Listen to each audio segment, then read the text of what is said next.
ജിയിൽ നിൽക്കുന്നവർക്കും പുറത്ത് റൂം എടുത്ത് ഒറ്റയ്ക്ക് നിൽക്കുന്നവർക്കും ഈസി ആയിട്ട് ഒരു 5 മിനിറ്റ് കൊണ്ടുള്ള എഗ്ഗ് റെസിപ്പിയാണ് ഞാൻ ഇന്ന് കാണിക്കുന്നത്. അതിനു വേണ്ടി ആദ്യം ഒരു ഉള്ളിയും ഒരു തക്കാളി ഒരു പച്ചമുളക് പിന്നെ ഒരു എഗ്ഗ്. ഉള്ളി തക്കാളി പച്ചമുളക് ചെറുതായി അരിഞ്ഞിട്ട് അത് ഒരു പാത്രത്തിലോട്ട് മാറ്റി ഒരു പാത്രം എടുത്തിട്ട് അതിലേക്ക് കുറച്ച് ഓയിൽ ഇട്ട് കൊടുക്കുക. അതിനുശേഷം നമ്മൾ കട്ട് ചെയ്ത് വെച്ച ഉള്ളി തക്കാളി പച്ചമുളക് അത് ആഡ് ചെയ്ത് കൊടുക്കുക ഓയിലിലോട്ട്. എന്നിട്ട് അതിലോട്ട് ആവശ്യത്തിനുള്ള ഉപ്പ്, കുറച്ച് മഞ്ഞൾപ്പൊടി, പിന്നെ കുറച്ച് മുളക് പൊടി, പിന്നെ കുരുമുളക് പൊടി ആഡ് ചെയ്ത് കൊടുക്കുക.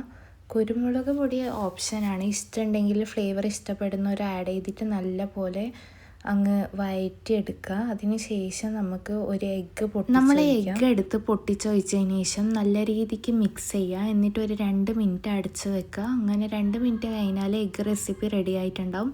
ഇത് ചപ്പാത്തീൻ്റെ കൂടെയോ ദോശൻ്റെ കൂടെയോ ചോറിൻ്റെ കൂടെയൊക്കെ അടിപൊളിയാണ്. നല്ല എരിവും സ്പൈസി ഫുഡ്സൊക്കെ ഇഷ്ടപ്പെടുന്നവർക്ക് എന്തായാലും ഇഷ്ടമാവും. കൂടുതൽ റെസിപ്പീസുമായിട്ട് വീണ്ടും കാണാം. അപ്പോൾ എല്ലാവരും സബ്സ്ക്രൈബ് ചെയ്ത് വെച്ചോ കൂടുതൽ റെസിപ്പീസിനായിട്ട്. അപ്പോൾ ഇന്നത്തെ വീഡിയോ ഇത്രയേ ഉള്ളൂ. Okay, bye guys.